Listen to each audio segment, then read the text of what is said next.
Hello everyone. तो आज हम लोग देखने वाले हैं कंप्लीट रोड मैप ऑफ 2026, यानी कि 2026 के सारे एग्ज़ाम्स के लिए ये वीडियो रामबाण साबित होगा। तो आइए डिस्कस करते हैं कि क्या आपको करना है और एग्ज़ाम से पहले किन किन टॉपिक्स को आपको कवर कर लेना है। तो जैसा कि अभी रिसेंटली एग्ज़ाम हुआ था 2025 में CGL का, उसके अकॉर्डिंग यहाँ पर मार्क्स डिस्ट्रीब्यूशन है, जिसमें कि हिस्ट्री से 173 क्वेश्चन तो सबसे ज़्यादा पूछा गया हिस्ट्री। उसके बाद आता है इकोनॉमिक्स में, तो इकोनॉमिक्स से 154 क्वेश्चन, पॉलिटी से 140 क्वेश्चन और जियोग्राफी से 100 क्वेश्चन। तो आपको इसी के अकॉर्डिंग तैयारी करना है। 20% टॉपिक आपको 80% रिजल्ट देगा। अब आइए देखते हैं करंट अफेयर। करंट अफेयर में कुछ इस प्रकार से पूछा गया, जिसमें स्पोर्ट्स से सबसे ज़्यादा क्वेश्चन पूछे जो कि 72 क्वेश्चन है। फिर साइंस एंड टेक से 28 क्वेश्चन और रिपोर्ट एंड इंडिसेस से 26 और इंटरनेशनल रिलेशन से 18 क्वेश्चन, स्कीम से 16 और अपॉइंटमेंट से 10 क्वेश्चन। तो मैंने करंट अफेयर की स्पेशल प्लेलिस्ट बना दी है और उसी से आपसे एग्ज़ाम में पूछेगा। जैसा कि अभी रिसेंटली 19 जनवरी को CGL मेंस हुआ, उसमें हमारे पढ़ाए गए करंट अफेयर से डायरेक्ट 8 क्वेश्चन देखने को मिले। तो आपको वो प्लेलिस्ट कवर करके ही जाना है। और साथ ही स्पोर्ट की एक PDF जो कि मैंने अपने टेलीग्राम चैनल में डाला है, उसे आपको कर लेना है। टेलीग्राम चैनल का लिंक आपको डिस्क्रिप्शन बॉक्स में मिल जाएगा, तो वहाँ से कर लेना। और उसी से क्वेश्चन डायरेक्ट आया है। आप हमारे पुराने वीडियो से देख सकते हैं कि कैसे डायरेक्ट क्वेश्चन CGL मेंस में हमारे प्लेलिस्ट और PDF से फंसे थे। अब बात करते हैं GK स्ट्रेटेजी को। तो GK स्ट्रेटेजी ये है कि हिस्ट्री इकोनॉमिक्स आपको पहले कवर करना है, फिर पॉलिटी, जियोग्राफी, साइंस और करंट अफेयर्स के लिए आप हमारे प्लेलिस्ट को फॉलो कर सकते हैं और मैं इंपॉर्टेंट PDF अपलोड कर दूंगा, आप टेलीग्राम से पढ़ लेना।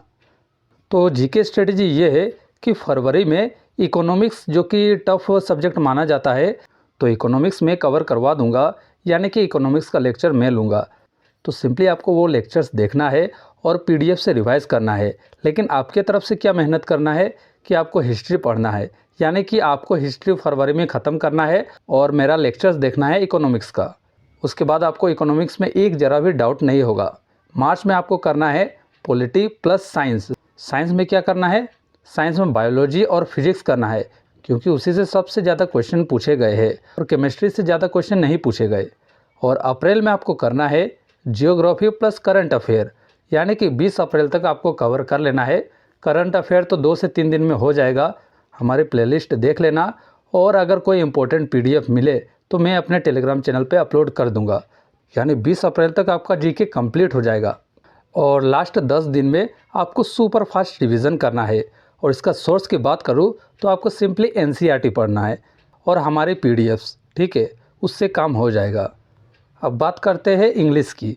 तो इंग्लिश में आपको इम्पोर्टेंट क्या है? आपको डेली न्यूज़पेपर पढ़ना है, कोई भी पढ़ सकते हो, जैसे कि द हिंदू या फिर इकोनॉमिक टाइम्स, ठीक है।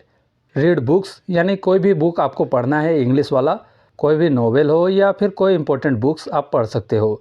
और आपको लर्न करना है वोकैब डेली, कम से कम 20 तो करना ही है और 50 जो रिपीटर्स है वो कर सकते हैं।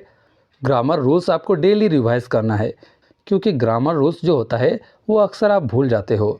और लास्ट स्टेप है सॉल्व PYQs, ठीक है। प्रीवियस ईयर क्वेश्चन करना आपके लिए बहुत ही इम्पोर्टेंट है, तो वो आपको करना ही होगा। अब बात करते हैं मैथ्स की। तो मैथ्स में आपको क्या करना है? मैथ्स में लेक्चर्स देखना है और जितने भी लेक्चर्स है सब मिलाकर 150 से 170 घंटे में कंप्लीट हो जाने चाहिए। और आपको कॉन्सेप्ट्स को रिवाइज करते जाना है। अगर एक चैप्टर कंप्लीट हुआ तो उसका कॉन्सेप्ट्स आपको पढ़ना है, उसके बाद आगे बढ़ना है और सॉल्व करना है 50 से 100 क्वेश्चन डेली, ठीक है, तभी आपका सिलेक्शन होगा। प्लस आपको सेक्शनल मॉक्स लगाना है, जिससे कि आप टाइम में क्वेश्चन सॉल्व कर पाओ। अब बात करते हैं रीजनिंग की। तो रीजनिंग के लिए ज़्यादा कुछ डिफ़िकल्ट है नहीं, आपको मॉक्स लगाना है और जो टॉपिक आपका वीक है उसका लेक्चर देख लेना है, ठीक है। और मॉक्स देते टाइम आपको कुछ वीक टॉपिक्स मिलेगा, उसे नोट डाउन करना है। तो इतना आप कर लोगे तो आपका आराम से एग्ज़ाम निकल जाएगा। लेकिन इम्पोर्टेंट बात यह है कि रिवीजन इज़ द की। आपको रिवीजन करते जाना है। सुबह उठकर सबसे पहले 2 घंटा जो डिफ़िकल्ट सब्जेक्ट है, जैसे कि अगर आपको पॉलिटी या फिर हिस्ट्री लगे तो कम से कम 2 घंटा में उसे करना है। उसके बाद अपना शेड्यूल बनाना है और शेड्यूल अपने अकॉर्डिंग बनाना।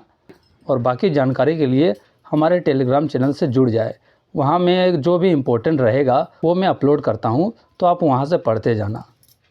आई होप ये वीडियो आपको हेल्प करेगा आपके आने वाले एग्ज़ाम्स में। तो थैंक यू, और हमारा टेलीग्राम चैनल ज़रूर ज्वाइन कर लेना।